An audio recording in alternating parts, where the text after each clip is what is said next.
Os mártires do Canadá e da América. São João de Brébeuf, de 1593 a 1649. Você já se perguntou o que leva um homem a abandonar o conforto da civilização para enfrentar selvagens desconhecidos e ambientes hostis? Hoje, você vai conhecer a história de São João de Brébeuf, um missionário corajoso que, movido por uma fé inabalável, entregou sua vida pela salvação de almas. A sua história é marcada por um martírio de dor indescritível, mas também por um amor ainda mais forte por Jesus Cristo e pelo próximo. Inspire-se no testemunho heróico de fé e sacrifício deste santo, que viveu e morreu para cumprir a missão de levar a luz do Evangelho até os confins da terra. No dia 19 de outubro, a Igreja celebra São João de Brébeuf, que entrou para a glória em 1649. Os novos santos da Companhia de Jesus derramaram seu sangue em meio aos selvagens pele vermelha, que ocupavam as imensas florestas das regiões dos Grandes Lagos, no Canadá e no atual estado de Nova York. Nada os atraía para aquela vida, pior que a morte, exceto o íntimo e intenso amor pelo Mestre crucificado. Ali, encontraram apenas um labor obscuro, a solidão, as torturas e o martírio. No entanto, essa era a coroa mais gloriosa e ambicionada de seu trabalho, a recompensa mais brilhante por sua energia e dedicação na salvação dos índios. A Companhia de Jesus jamais foi avarenta com o sangue de seus filhos, e esses 8 novos santos acrescentaram um novo esplendor ao seu diadema, no último ano jubilar e missionário, celebrado com entusiasmo pela glória do apóstolo. Esse apóstolo, desapegado de si mesmo e das alegrias terrenas, avançou e expandiu o doce reino de Jesus em meio aos pagãos de toda espécie. O padre João de Brébeuf faleceu na missão dos Hurões de Santo Inácio, em 16 de março de 1649, no meio dos tormentos mais terríveis que a fúria dos iroqueses pôde inventar. Em uma admirável aparição, o Salvador, ao abraçá-lo, chamou-o de vaso de eleição, destinado a glorificar seu nome e a participar de todas as dores de seus mais queridos apóstolos. Nessa aparição, o Salvador prometeu que Brébeuf encontraria no martírio a coroa de suas fadigas e esperanças. Por sua parte, o homem de Deus, mais de 12 anos antes de morrer, havia feito um pedido que repetia diariamente ao apertar o corpo de Jesus em suas mãos. Ele suplicava para sofrer o máximo possível, para glorificá-lo e demonstrar seu amor. Acrescentava ainda, de modo tal que não me será mais permitido fugir da ocasião de derramar meu sangue por ti, e quando receber o golpe de morte, desejo ser obrigado a aceitá-lo de tuas mãos, com toda a alegria de minha alma. Somente quem conhece o antigo Canadá pode ter uma ideia do esforço que foi conquistar para Deus 7.000 almas e do sacrifício que foi deixá-las na missão dos Hurões. Esses selvagens, muitos dos quais estavam prestes a se tornar não apenas fervorosos cristãos, mas também mártires pela fé, haviam cumulado Brébeuf de ultrajes e maus-tratos. O próprio demônio, assumindo a forma mais horrenda, o atacou, mas Brébeuf respondia serenamente: pode fazer de mim o que Deus lhe permitir. Essa simples palavra bastava para fazer o demônio fugir. As ignomínias não o humilhavam, pois nada fazia por si próprio, e, quanto menos se via considerado e estimado, tanto mais alegria seu coração experimentava. Na madrugada de seu último dia de vida, quando um bando de iroqueses inesperadamente atacou a missão de Santo Inácio, ele, cheio de alegria por ver próximo o momento de seu holocausto, mas também tomado de amargura e compaixão pelos pobres prisioneiros, que estavam destinados às mesmas torturas, disse-lhes: de meus filhos, nas mais duras aflições, elevemos os olhos ao céu. Lembremo-nos de que Deus é testemunha de nossos sofrimentos e em breve será nossa doce recompensa. Os prisioneiros responderam: rogai a Deus por nós. Nosso espírito estará no céu, enquanto nossos corpos sofrem aqui na terra. Começou então o suplício do glorioso mártir, sem igual na história dos mártires. Como prelúdio, arrancaram-lhe as unhas. Todo ensanguentado, amarraram-no a um poste. As testemunhas afirmam que, naquela cena horrível, ele abraçou o poste como um objeto de grande estima. Em seguida, queimaram-lhe o pescoço, peito e costas com machados incandescentes. Colocaram-lhe uma cinta de cortiça embebida em piche e resina, a qual aplicaram fogo. Outros, com facas e ganchos em brasa, perfuravam suas carnes, cortavam pedaços e avidamente os devoravam diante de seus olhos. Ainda outros, depois de tostar sua testa, trouxeram água fervente para lavá-la, parodiando as cerimônias do batismo. O que mais enfurecia os torturadores era a calma com que ele suportava tudo por 3 horas, sem soltar um único gemido, apenas rezando.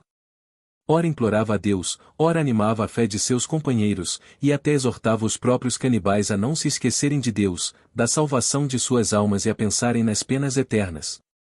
Vendo que não conseguiam fazê-lo calar, cortaram-lhe os lábios e a língua, mutilaram-lhe os queixos, colocaram tições ardentes em sua boca. Finalmente, em desespero por não arrancarem dele um só gemido, abriram-lhe o peito, tiraram seu coração e beberam seu sangue, crendo que assim beberiam parte de sua alma e coragem. João de Brébeuf nasceu em 25 de março de 1593, em Condé-sur-Vire, de uma família nobre dedicada à Igreja e à fé. Entrou para a Companhia de Jesus em 8 de novembro de 1607 e partiu para as missões do Pele Vermelha em 1625. Faleceu aos 56 anos de idade. São Gabriel Lalemant, de 1610 a 1649. Nasceu em Paris, em 19 de outubro de 1610, tornou-se jesuíta e, em companhia do padre João de Brébeuf, trabalhou nas missões dos Hurões. 15 horas após a morte de seu mestre, e com apenas 39 anos de idade e 16 de vida missionária, sofreu o martírio da mesma forma que ele. O padre Lalemant tinha uma compleição frágil e delicada, mas um fervor angélico. Em seu longo e doloroso martírio, demonstrou uma fortaleza admirável, digna do voto que fizera Deus de dedicar sua vida à obra de conversão dos Hurões. Preso junto com o padre Brébeuf, foi testemunha ocular das torturas que seu grande mestre sofreu. Quando este já agonizava, o jovem mártir ajoelhou-se aos pés de seu companheiro, beijou reverentemente suas chagas e pediu-lhe que alcançasse de Deus a graça da perseverança. O padre Brébeuf já não podia falar, mas uma suave inclinação de cabeça foi a resposta à prece de seu jovem companheiro, que, confortado, entregou-se aos algozes. Sem emitir um gemido, com o coração e o espírito fixos em Deus, passou pelos mesmos tormentos que seu mestre havia suportado. Quando recolheram seus restos mortais, escreve o padre Raguenial, não encontraram parte de seu corpo que não estivesse marcada por queimaduras, e seus olhos foram arrancados e substituídos por carvões em brasa. A família do padre Gabriel, ao receber a notícia de sua morte gloriosa, exultou de alegria. A mãe do herói cristão, que entregará 4 filhos a Deus e os educara no santo temor de Deus e no amor à cruz, cantou o Te Deum Laudamus em ação de graças. Pouco depois, tomou o hábito de Santa Clara. Santo Antônio Daniel, de 1601 a 1648. Santo Antônio Daniel é o terceiro da gloriosa pleiade dos mártires canadenses. Morto aos 47 anos, após 15 anos dedicados à conversão dos Hurões, ele era um dos missionários prontos a fazer-lhe sofrer qualquer coisa. Conquistava os corações dos bárbaros com sua invencível caridade e bondade. O padre Legênio descreve retornando de uma árdua viagem apostólica, acompanhado de 3 pequenos selvagens que seriam futuros catequistas de sua nação. Ele estava sorridente, mas exausto, sem calçado, com o remo na mão e o breviário pendurado no pescoço, todo esfarrapado. Contudo, em sua santa alegria, fez cantar o Te Deum para agradecer a Deus as ricas bênçãos derramadas sobre a pequena cristandade. Quanto às fadigas da viagem, dizia-se satisfeito por ter batizado um pobre pele vermelha que estava próximo da morte. Após concluir seu retiro espiritual em 2 de julho de 1648, não se permitiu o merecido descanso, mas retornou imediatamente à missão de São José, onde consagrou suas últimas horas à salvação dos pecadores e à conversão dos pagãos. Em 4 de julho, a missão foi atacada pelos iroqueses. O padre Daniel estava terminando a celebração da Santa Missa. Ao perceber o perigo iminente, correu para batizar um catecúmeno idoso e doente que não podia vir à capela. A capela logo se encheu de pagãos aterrorizados, que pediam a mesma graça para si. O padre Daniel os batizou por um catecúmeno idoso e doente, incapaz de ir à capela, recebeu o sacramento do batismo no leito de morte. Em um instante, a capela se encheu de pagãos fugitivos e aterrorizados, implorando a mesma graça. O padre Daniel, sem tempo para seguir as cerimônias habituais, batizou a todos por aspersão. Com profunda fé, ele disse aos recém-batizados: minha vida não vale nada enquanto houver uma alma para salvar. Ainda hoje nos encontraremos no céu. Após essas palavras, avançou corajosamente contra o inimigo. Os guerreiros bárbaros hesitaram por um breve momento antes de atacá-lo. Ao comando, dispararam flechas, e uma delas perfurou o peito do padre Daniel, que, com o nome de Jesus nos lábios, caiu. Os canibais mutilaram seu corpo e, após incendiarem a capela, lançaram seus restos ao fogo. Pouco tempo depois, ele apareceu cercado de uma luz brilhante ao padre Chalmonot. São Carlos Garnier, de 1605 a 1649. O padre Carlos Garnier, missionário entre os povos indígenas do Canadá, serviu durante 13 anos, suportando sofrimentos imensuráveis. Ele sempre afirmou que um missionário nunca sofre demais quando está salvando almas. Muitas vezes, carregava doentes abandonados por longas distâncias até a missão, onde os tratava e preparava para o batismo. Enfrentava condições extremas, atravessando até 10 léguas sob o calor escaldante ou em meio ao frio intenso do inverno, para prestar assistência espiritual a moribundos ou prisioneiros condenados a serem queimados vivos. Com frequência, invocava os santos anjos, que, em várias ocasiões, apareceram visivelmente, até mesmo aos pagãos. Além de sua piedade, o padre Garnier era conhecido por sua severa penitência, praticando jejuns, mortificações e usando cilícios para sua própria santificação e para atrair as bênçãos do céu sobre sua comunidade. No dia 7 de dezembro de 1649, enquanto preparava as celebrações da festa da Imaculada Conceição, a qual sempre teve grande devoção, a missão foi atacada pelos iroqueses. Ele foi atingido por 2 flechas e recebeu uma machadada na cabeça. Sua devoção à Imaculada Conceição o acompanhou até o fim, pois ele guardou sua pureza batismal ao longo da vida. Nascido em Paris em 1606, ingressou na Companhia de Jesus em 1624. Santo Natale Chabanel, de 1613 a 1649. O padre Natale Chabanel foi martirizado em 8 de dezembro de 1649 por um índio hurão apóstata. Ele havia recebido ordens para deixar a missão e partir imediatamente, mas Deus, em sua providência, não permitiu que sua obediência o afastasse da coroa do martírio. Durante a viagem, foi atacado pelo índio, que o matou e jogou seu corpo no rio. O assassino mais tarde confessou o crime, gabando-se de ter matado o missionário, cuja pregação o perturbava. A história do padre Chabanel é marcada por uma contínua provação. Embora inteligente e talentoso, ele não conseguiu aprender a língua dos indígenas e sentia uma profunda repulsa pela vida selvagem e seus costumes. Por muito tempo, ele experimentou um estado de desolação espiritual, mergulhado em tristeza e tentado a retornar à França, onde poderia trabalhar com mais eficácia e alegria espiritual. Contudo, em vez de pedir permissão para retornar, fez o voto de permanecer na missão até a morte. Essa perseverança lhe concedeu a coroa do martírio. Ele nasceu na França, na diocese de Mende, e ingressou na Companhia de Jesus em 1630. Santo Isaac Jogues, de 1607 a 1646. Isaac Jogues nasceu em Orléans, França, em 10 de janeiro de 1607, e entrou na Companhia de Jesus em 1624.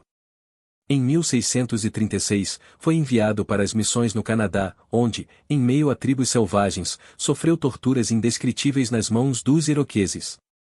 Apesar de convites para se refugiar na colônia holandesa de Rensselaerswyck, recusou-se a abandonar sua missão. Em 1643, fez uma breve viagem à Europa e, ao retornar, continuou seu trabalho entre os povos nativos, fundando a Missão dos Mártires. Devido às torturas sofridas, seus dedos estavam mutilados, mas, com uma permissão especial do Papa, ele continuou a celebrar a Santa Missa. Em sua última tentativa de contato com os iroqueses, foi capturado e morto. Seu corpo, mutilado, foi finalmente transportado para Quebec, onde suas relíquias são veneradas. Sua vida de sacrifício e santidade deixou um legado duradouro, com muitas graças espirituais e temporais sendo obtidas através de sua intercessão. Uma igreja em Penetanguishene, no território dos Hurões, e um oratório dedicado a Nossa Senhora dos Mártires, em Aurelsville, Nova York, preservam a memória desses heróis da fé. Esses missionários mártires abandonaram o conforto de suas terras civilizadas para evangelizar entre povos selvagens, movidos por um ardente amor a Cristo crucificado e um zelo sem limites pela salvação das almas. Reflexões. A vida dos missionários mártires canadenses comove profundamente o coração. Seus sacrifícios e sofrimentos, semelhantes aos dos mártires da China e do Japão, são um testemunho heróico de fé. Eles nos mostram que o amor a Deus e ao próximo deve ser vivido com intensidade. Que também sejamos missionários de coração, rezando e praticando a caridade, para que o reino de Deus se faça presente em nossas vidas. Que seu exemplo inspire nosso desejo de santidade e de amor às almas. Reflexões. Não se pode ler a vida e o martírio dos missionários canadenses sem que o coração se comova profundamente. Martírios como os deles só encontram paralelo nas missões da China e do Japão. Ao lermos estas páginas, surge de forma espontânea a pergunta: por que homens tão inteligentes e preparados deixaram sua terra civilizada, que lhes oferecia todo o conforto, para se aventurarem em regiões inóspitas de um país pouco conhecido, habitado por povos selvagens, sem qualquer traço de cultura, pagãos e de sentimentos ferozes? A resposta encontra-se na vocação missionária, que desperta e alimenta no coração do missionário dois sentimentos fundamentais: um amor ardentíssimo por Jesus crucificado e um zelo sem limites pela salvação das almas. A vida do missionário é a prática mais fiel do mandamento de Nosso Senhor: vá amar a Deus sobre todas as coisas e ao próximo como a si mesmo. Nossos missionários mártires eram dotados dessas virtudes em grau heróico, como bem demonstra sua conduta em meio a tantas e tão atrozes torturas, cuja simples descrição nos causa horror. Cristo espera de nós que sejamos missionários de coração e alma, para que, de fato e com plena convicção, possamos rezar: venha a nós o vosso reino, seja feita a vossa vontade, assim na terra como no céu. Sejamos verdadeiros discípulos, levando adiante essa missão com todo o nosso ser, missionários de oração e de caridade. Peçamos a Deus que faça em nós crescer o amor a Jesus e às almas. São João de Brébeuf, rogai por nós. Oremos: ó Deus, que concedestes a São João de Brébeuf a coragem de enfrentar o martírio pela fé, concedei-nos, por sua intercessão, a graça de sermos sempre testemunhas firmes do Evangelho. Amém.